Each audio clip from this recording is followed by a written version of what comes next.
ఇక చంద్రబాబు గారు అప్పటికి కాంగ్రెస్, అప్పుడు కాంగ్రెస్ మైండ్ అయింది. ఈయన రామచంద్రారెడ్డి రామచంద్రారెడ్డి కూడా కాంగ్రెస్ మైండే కానీ రెండు వర్గాలు. జనతా దళలో చేరాడు తర్వాత. ఓకే, జనతా అంటే వీళ్ళిద్దరికి పడదు, వీళ్ళిద్దరు కాలేజీలో ఇద్దరు వీళ్ళిద్దరు సమకాలీకులేనా అప్పుడు? సేమ్ బ్యాక్గ్రౌండ్, సేమ్ స్థాయి వ్యక్తులు. అంతే. ఎడ్యుకేషన్ కూడా ఆయన రీసెర్చ్ కాదు, రీసెర్చ్ కాదు. నేను ఏఎస్ఓ మొన్న పెట్టాను.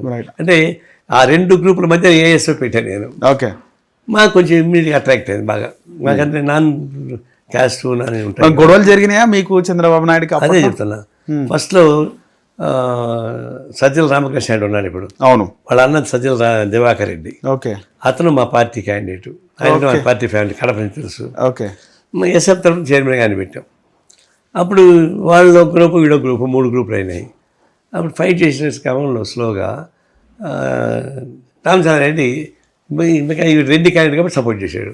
ఓకే, అట్లా మా క్యాండిడేటే చైర్మన్ అయ్యాడు ఫస్ట్ టైం. ఓకే, అప్పుడు చంద్రబాబు నాయుడు తన యూనివర్సిటీ వైస్ ఛాన్సలర్ కూడా అంతా ఒక బలమైన గ్రూప్ అది, ఒక క్యాస్ట్ గ్రూప్. ఓకే, కమ్మ గ్రూప్ ఆల్మోస్ట్ కమ్మ సామాజిక జీర్ణించలేకపోయారు. చివరికి అది గొడవలు స్టార్ట్ అయినాయి. మా వాడిని స్టాప్ చేశారు, మా క్యాండిడేట్ని. మళ్ళీ మేము వాళ్ళని రిటాలియేషన్. చంద్రబాబు కూడా ఒక 1 వీక్ యూనివర్సిటీ లేకుండా వెళ్ళిపోయాడు బయటికి. ఎందుకు? మాకు బలం ఎక్కువ యూనివర్సిటీలో, అంత ఫైటర్స్ ఉండేవాళ్ళు. ఆ పక్క ఎంత కడప, అందులో కడప, అనంతపూర్, కర్నూలు నుంచి గెట్టోళ్ళు ఫైటర్స్కి, వాళ్ళంతా మాత్రం ఉండేవాళ్ళు. ఓకే, అందువల్ల గొడవ జరిగింది. తర్వాత యూనివర్సిటీ మూసేశారు. అప్పుడు సత్యనారాయణమూర్తి వైస్ కొట్టుకోవడము, గొడవలు, స్టాబింగ్ కూడా, మర్డర్లు కూడా అయినాయి. మర్డర్ కాల, స్టాబింగ్స్. అప్పుడు సత్యనారాయణమూర్తి వైస్ ఛాన్సలర్, ఆయన మంచి ఫిలాసఫర్. ఆయన పాపం, ఆయన ఈజ్ నాట్ అడ్మినిస్ట్రేటర్. ఒక నెల రోజులు మూసేశారు యూనివర్సిటీ. మళ్ళీ అంతా కలిసి కాంప్రమైజ్ అయ్యాల్సి వచ్చింది. ఈ గొడవ చంద్రబాబు నాయుడు వచ్చింది కాంప్రమైజ్కి. మా పార్టీ సీనియర్ నాయకుడు శివయ్య గారని మాజీ ఎమ్మెల్యే పుత్తూరు, ఆయన దగ్గరికి పోయాడు చంద్రబాబు నాయుడు, ఇట్లా ఏదో చేయమని. అప్పుడు శివయ్య మా పార్టీ నాయకుడు మాట్లాడాడు. మాకు కూడా ఏంటంటే ఈ గొడవలు స్టార్ట్ అయితే అది పార్టీ పోయి కమ్యూనల్ కలర్ వచ్చేస్తుంది, గ్రూపులు కొట్లాడుస్తుంది. ఓకే, ఆ గ్రూప్లో మాకు ఏఎస్ఎఫ్కి ఏమి ఉపయోగపడదు. అది ఆలోచించి మేము కూడా ఇంకా దీన్ని కంటిన్యూ చేస్తే ఏఎస్ఎఫ్ మైనర్ అయిపోతుంది, 2 గ్రూపులు మోహరించబడతాయి అని మంచిగా చెప్పేసరి మేము కూడా రిట్రీట్ అయినాం, కాంప్రమైజ్ సిద్ధపడినాం. అప్పుడు పోలీస్ కేసులు ఉన్నాయి, కోర్టులు తిరుగుతున్నారు. అప్పుడు కృష్ణనాయుడు అని అడ్వకేటు, ఆయన లీడింగ్, ఆయన వచ్చి అందరికీ రాజీ చేసి కేసు విత్డ్రా చేయించేశాడు. అప్పటి నుంచి ఇంక గొడవలు తగ్గిపోయినాయి, ఎవరి పార్టీకి వాళ్ళు పనిచేసుకుంటున్నారు.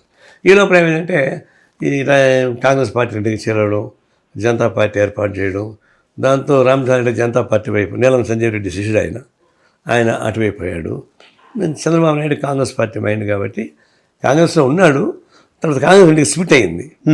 స్ప్లిట్ అయినప్పుడు ఇందిరా కాంగ్రెస్, బ్రహ్మారెడ్డి కాంగ్రెస్. ఓకే, అతను తెలివిగా ఇందిరా కాంగ్రెస్కి సపోర్ట్ ఉందని తెలుసుకొని ఇందిరా కాంగ్రెస్ వెళ్ళాడు. ఎవరు? చంద్రబాబు నాయుడు. అప్పుడు ఇందిరా కాంగ్రెస్ టికెట్లు అడిగి తక్కువ ఉండేది. ఇతను దీన్ని సక్సెస్ అయ్యాడు. అతను అప్పుడు ఓడిపోయాడు జనతా దళ తరఫున. ఎనివే ఆయన రాజకీయాలకి వెళ్ళిన తర్వాత మాకు యూనివర్సిటీ కొంచెం ఫ్రీ అయింది, ఆర్గనైజేషన్ పెంచుకోవడానికి.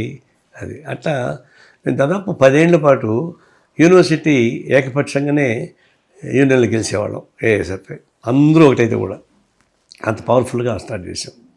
అట్లా తిరుపతిలో సెటిల్ అయిపోయాం మూమెంట్ రీత్యా. తర్వాత మళ్ళీ ట్రేడ్ యూనియన్కి, పార్టీకి రావడం, మన జిల్లా పార్టీ సెక్రటరీ కావడం. ఓకే, దాన్ని యాక్టివ్ మన స్టేట్కి రావడం, మా స్టేట్ నుంచి సెంటర్కి పోవడం, అలా జరిగిపోయింది. సార్ చంద్రబాబు నాయుడుకి అప్పుడు బ్యాక్గ్రౌండ్ ఏముండే సార్? ఎమ్మెల్యే అయ్యే ముందు బ్యాక్గ్రౌండ్ ఎవరుండే ఆయనకి? బ్యాక్గ్రౌండ్ అతను స్పేడ్ వర్కర్, బాగా మంచి తక్కువ మాట్లాడతాడు, ఎక్కువ పనిచేస్తాడు, స్మార్ట్ వర్కర్.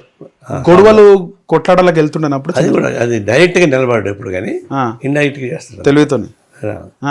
ఆయన డైరెక్ట్గా ఎప్పుడు ఇంకా రామచంద్రారెడ్డి డైరెక్ట్గా ఉంటాడు కొట్లాడికి. ఓకే, చంద్రబాబు అట్లా కాదు, కొట్లాడి ఉండడు, చేయాల్సిన పని చేస్తాడు అంతా అంతే. అయితే ఆయనకి కలిసి వచ్చింది ఏంటంటే రాజగోపాల్ నాయుడు చంద్రబాబు గురువు అంటారు. గురువు ఆయన గల్లా అరుణ్ కుమార్ వాళ్ళ నాన్న.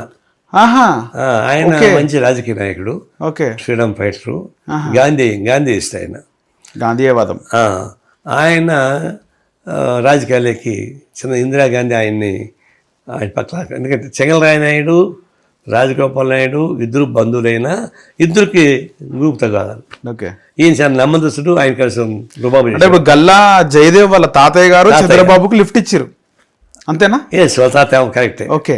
అప్పుడు కానీ వీళ్ళది గుంటూరు అని కూడా కాదు సార్ వీళ్ళది. ఎవరిది? ఈ గల్లా జయదేవ్ కాదు, ఆయన గుంటూరు పోటీ చేశాడు అంతే కాదు, ఎందుకంటే గుంటూరు కృష్ణ అల్లుడు కదా. ఓకే అవును, అందువల్ల అటు వచ్చాడు తప్ప నేటు చిత్తూరు జిల్లా చంద్రగిరి దగ్గర. ఓకే. వాళ్ళు ఎన్ఆర్ఎస్, వాస్తవానికి గల్లా వాళ్ళ అమ్మ నాన్న ఎన్ఆర్ఎస్. ఆయన ఆ నుంచి వచ్చి అమరాజ బ్యాటరీ ఫ్యాక్టరీ పెట్టాడు. ఓకే. సో గల్లా అరుణకుమారి వాళ్ళ ఫాదర్ చంద్రబాబు నాయుడు ఈయన్ని పికప్ చేశాడు. ఓకే. పికప్ చేసినాక నార్మల్గా ఒక గురువు ఒక బాధ్యత ఇచ్చినాక లేకపోతే ఒక పదవి ఇచ్చిన తర్వాత చంద్రబాబు నాయుడు ఏమైనా వెన్ను చూపించండి ఆయనకి? అంటే ఎప్పుడు కానీ చంద్రబాబు నాయుడు ఏంటంటే సహాయం తీసుకుంటాడు, ఆయన పికప్ చేసుకుంటాడు. ఆయన అభివృద్ధి అయ్యే క్రమంలో ఏ సస్పెన్షన్ పెట్టుకోడు. ఏది మన ఫ్రెండ్ మన లిఫ్ట్ ఇచ్చినాడు మన గురువు అట్లాంటి ఉండదు, అన్ని పక్కన పెట్టేస్తాడు. అంటే ఆయనకు అనుకూలంగా చేసుకుంటూ పోతాడు అంతే. ఇప్పుడు ఈయనకి అనుకూలంగా మారాలంటే ఈయన తత్వం అనుకోండి ఆయన వెనక పడతాడు. అందులో అర్థం ఏంటంటే మన కొంతమంది హ్యూమన్ బీయింగ్స్ ఏంటి, అయ్యో మనకు సహాయం చేశాడు మన గురువు అని అంటాం కదా, రాజకీయ గురువు ఆయన అంటాడు. కానీ ఆ సమయం వచ్చినప్పుడు మాత్రం తన ఎదుగుదలని ఫస్ట్ చూసుకుంటాడు. ఎదుగుదల, ఆ ఎదుగుదలకి ఈయన ఉపయోగపడకపోతే అటు పక్కన పెడతాడు, ఉపయోగపడితే ఉపయోగించుకుంటాడు. చాలా స్మార్ట్. ఆ క్రమంలో రాజగోపాల్ నాయుడు చాలా పెద్ద మనిషి, ఎట్టబడితే అట్టే మాట్లాడాడు. ఈయన బాగా పెరిగాడు. పెరిగిన తర్వాత మళ్ళీ వాళ్ళ కూతురు రాజకీయాలకు వచ్చింది. అప్పుడు కొంచెం గ్యాప్ వచ్చింది. చంద్రబాబు నాయుడు మంత్రి ఎట్లయింది సార్? ఎవరు ఆయన మంత్రి కావడానికి రాజశేఖర రెడ్డి ఈయన ఒకేసారి ఎమ్మెల్యే అయ్యారు. అంటే ఆయనేమో బ్రహ్మాండ కాంగ్రెస్ నుంచి గెలిచినా మళ్ళీ కాంగ్రెస్ చేరిపోయాడు. అతను వాళ్ళది కొంచెం పవర్ఫుల్ ఫ్యామిలీ. ఇతను అంత పవర్ఫుల్ ఫ్యామిలీ కాదు, చంద్రబాబుది కాదు, అంత పవర్ఫుల్ కాదు, మామూలు ఆర్డినరీ ఫ్యామిలీ. అయితే రాజశేఖర రెడ్డి వీళ్ళు మాకు ఫ్రెండ్స్. ఈయనకి ఏంటంటే కొంచెం కమ్మ లాబింగ్ ఉంటుంది కదా స్టేట్లో, గుంటూరు నుంచి అక్కడ అంతా కలిపి అతన్ని సపోర్ట్ చేశారు. అప్పుడు రెండు మూడు ట్రై చేస్తే కానీ అలా అంజయ్ గ్రూప్లో అయ్యాడు. ఇతను రాజశేఖర్ మంత్రులు అయ్యారు. మంత్రి అయినప్పుడు ఇతను సినిమాటోగ్రఫీ ఆయనకి ఎక్కడ ఇచ్చినా బాగా పనిచేస్తాడు. చంద్రబాబు బాధ్యత ఇచ్చినా బాగా పనిచేస్తాడు. అప్పటి నుంచి విజనరా sir? Is politician also entrepreneur. ఆలోచన ఒరిజినల్ ఫ్యామిలీ అంతే కాదు, వాళ్ళు కూడా 2-3 ఎకరాలు అవుతాయి కదా, ల్యాండ్ లార్డే కాదు. అది కష్టపడి పైకి వచ్చాడు. కొంతమంది ఫ్యామిలీ బ్యాక్గ్రౌండ్లో పైకి వచ్చినా ఇతను కష్టపడి పైకి వచ్చాడు. అటు ఒక గ్రూపు ఈయన బాగా సపోర్ట్ చేసింది. ఇప్పుడు మంత్రి అయ్యాడు. మంత్రి అయిన తర్వాత దృష్టిలో పడ్డాడు రాష్ట్రంలో అంతా కూడా. అప్పుడు ఎన్టీ రామారావు కాంటాక్ట్ కూడా అప్పుడే వచ్చింది. ఎన్టీ రామారావు కూతుర్ని ఆయనకి ప్రతిపాదన వచ్చినప్పుడు కూడా ఆయన స్థాయిని బట్టి ఎన్టీ రామారావు ఇవ్వాల్సిన పని లేదు. కానీ అతను పైకి వస్తాడు, పైకి వచ్చే హ్యాబిట్ ఉంది. ఆడ కిరాయి గోపాల్ నాయుడు అని పెద్ద ల్యాండ్ లార్డ్ మా జిల్లాలో. ఓకే. ఆయన కొన్నాళ్ళు మంత్రిగా ఉన్నాడు. ఆయన కూడా సపోర్ట్ చేశాడు.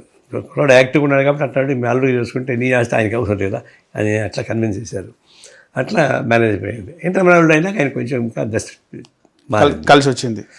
కానీ రాజకీయాల్ని కమర్షియల్ చేసింది, రాజకీయాల్ని కాస్ట్లీ చేసింది చంద్రబాబు నాయుడు అంటారు, నిజమేనా సార్? అది కరెక్టే పాక్షికంగా. ఎందుకంటే మొత్తం అర్థం చేయలేడు. కానీ అతని ముందర కూడా రాజకీయాల్లో కొంచెం కరప్షన్ డబ్బులు కొంటున్నా కూడా డామినేట్గా ఉండేవి. ఎన్టీ రామారావు వచ్చిన తర్వాత జంప్ అయ్యాడు.